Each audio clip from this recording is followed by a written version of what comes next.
Saturday, July 30th. We're going to talk about who killed the Ukrainian POWs. And we're going to start here because yesterday I talked at length about this. This is evil. I talked about just what was going on, but I want to give some additional context. I want to start here though, before I get into that, and I'm going to click on notifications and look at some of these. Laugh out loud, reality of war. Ukrainian troops, apparently, is what Ukrops did the same thing to Russian POWs 3 months ago, and there they were talking about the castration thing. Well, not exactly. You gotta like understand and get into the details, not just pass along what you hear. Now, there was a Ukrainian medic that said something like he said, this guy, he said he worked in the hospital. He said he instructed his medical staff to castrate captured Russian soldiers because they are cockroaches, not people. Okay, he said that. He didn't actually do it, and he later apologized. He said, this is a hospital that does not castrate anyone. It's not going to. Those were emotions. I'm sorry. We're saving lives, period. Okay, and moreover, his threat of castration would violate the Geneva Conventions, which prohibit violence to life and person, in particular murder of all kinds, mutilation, cruel treatment, and torture. Now, this was an article 322, so this would have been about a month into the war, a little less than a month into the war. So that's what was going on there. But they repeated it as if it's fact. And then other people are just like, I guess they think we're stupid because they'll post things in here like that I couldn't, they wouldn't think I would be able to translate. So I'm looking through here at, where was it? This SIGAC, I don't even know what's being said here, but Google Translator tells me what that says. Keep up the good work, Russian soldiers. Give it to the Ukrainian Nazis.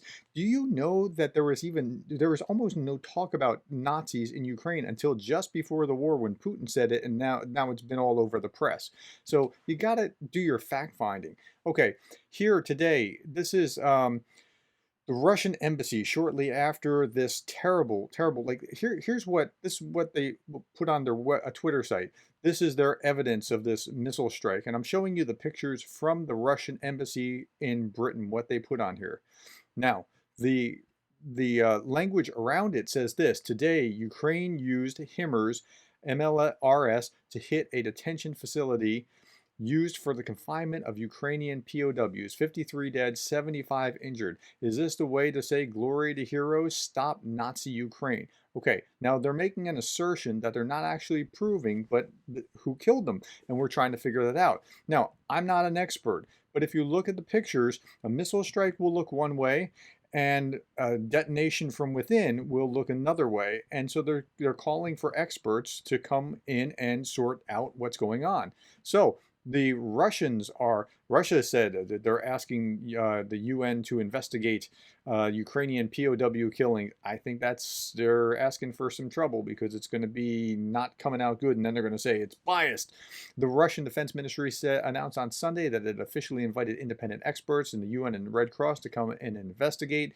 But of course, they're blaming all political, criminal, and moral responsibility for the bloodbath against Ukrainians is borne personally by Zelensky and his criminal regime and Washington, which supports them, Moscow said. Okay, so the UN says it's ready to send investigators, but they need to have access. They're ready to send experts. They were ready on the 29th. International Committee of the Red Cross said that they were ready to evacuate the wounded. The United States is committed to hold Russia accountable for these atrocities enforced against the people of Ukraine. Okay, so that's where we are. Here on Twitter, again, since we were already on Twitter, the chief, MI6 chief in Britain says they're running out of steam. Kremlin is growing desperate. Russia has lost tens of thousands of soldiers using Soviet-era weapons. Their outdated missiles are killing and injuring innocent civilians. It's an unjust war. Zelensky weighed in. This is his daily speech for July 30th. Russian terrorist attack in Oklavnivka.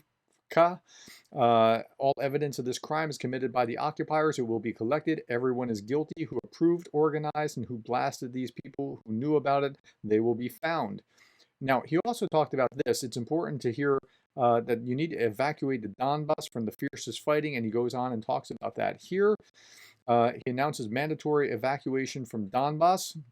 So this is part of the same thing where he's saying more need to leave the region right now. Now, there's another reason for this, and the prime minister said that they need to evacuate before winter. The region's natural gas supplies have been destroyed, but I think there's more to it. I think they're going to be amping up the fighting in Donbass as well. USA starts the acquiring NASAMS. Now, what are NASAMS? NASAMS are Norway's anti-aircraft missiles, and they have some pretty amazing effect. Anti-aircraft missiles designed to combat maneuvering aerodynamic targets at low and medium altitudes. But it has an effective range of 180 kilometers, which is 111 miles. So it's actually a pretty sophisticated system. Unlike HIMARS systems, which go from land back to land, these target aircraft. And so that'll be a good, useful asset for the Ukrainians. The U.S. Department of Defense has said Ukraine has really used these weapons well. The Ukrainians have become very effective in finding and killing Russian command and control nodes and destroying swaths of Russian material with their, for example, with their HIMARS.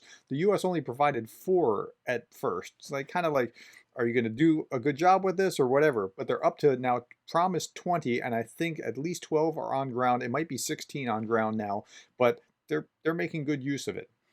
Ukraine denounces a Russian embassy tweet calling for humiliating death of Azov regiment members. Now, here, and the tweet has been taken down, but they called for them to have a humiliating death. In the tweet, the Russian embassy in Britain said Azov militants deserve execution, but not death by firing squad, but by hanging, because they're not real soldiers. They deserve a humiliating death. I mean, it's just adding insult to injury. And so I looked up the tweet itself. It's not there, but you know, the hits never stop with them, right? So here's Lavrov talking about, and he just got back from his tour of Africa, where this was his same song, a rules-based world order. They don't like this rules-based world order, because whose rules are these anyway? Offered and promoted by the West is basically the unipolar world where the U.S. subordinates its own will to everyone else in the EU and its allies in Asia. This is not even offer, it's an ultimatum. No, rules keep us from destroying each other with might makes right. Lavrov, if you want to play the might makes right game, we can play it. Throw down. We can do that. But it's far better to live in a society where we stay apart from each other and don't trample on our neighbors because we have rules in place. You wouldn't like to be oppressed, so don't oppress others. That's pretty much the essence of what that is. Okay, just a couple other things and we'll be done. Here, the U.S. envoy says that Russia intends to dissolve Ukraine from the world map. The U.S. ambassador to the United Nations said on Friday there should no longer be any doubt that Russia intends to dismantle Ukraine and dissolve it from the world map entirely. Read another thing where a former oligarch was saying, look, they just want to destroy Ukraine. That's what they want to do. They don't even want to run it. They just want to destroy it. Russia's foreign minister, Sergei Lavrov, who you just saw pictured, has even stated that this is Russia's war aim. Okay, and what is it? Russia's deputy UN ambassador told the Security Council on Friday that the denazification and demilitarization of Ukraine will be carried out in full. So they're not planning on stopping in Donbass, or at least that's what they're saying most recently. Okay, last thing here is Zelensky's elite battalion is destroyed, says Russia. Now, this is RT, Russian television, and I read both sides. Dozens of neo-Nazis have been eliminated over the last 2 days, including fighters from the Kraken formation, which are the new bad guys now that the Azov battalion is largely captured in Mariupol. Russia's armed forces destroyed an elite assault battalion from the Ukraine president, dozens of fighters from the notorious Kraken neo-Nazi formation. By the way, go back a couple of days and you'll read about Russia's own neo-Nazis.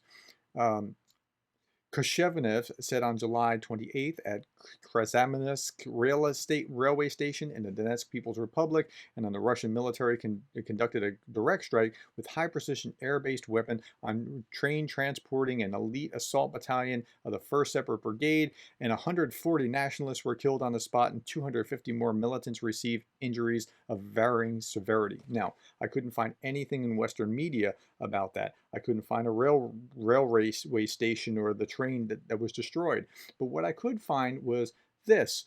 When I typed this in, I could find that there was, the little bits are picked up from RT, including things like this, English Islam Times. And that's the misery of this, because they lie and then it's carried as a lie somewhere else and then whatever. So who killed the POWs? We don't know. Who Did the Russians destroy this unit? We don't know. They're making it up. That we can't verify it, and you don't find it anywhere else. At any rate, that's all that I have for today. It is Saturday, July 30th. Thank you, and I'll see you tomorrow.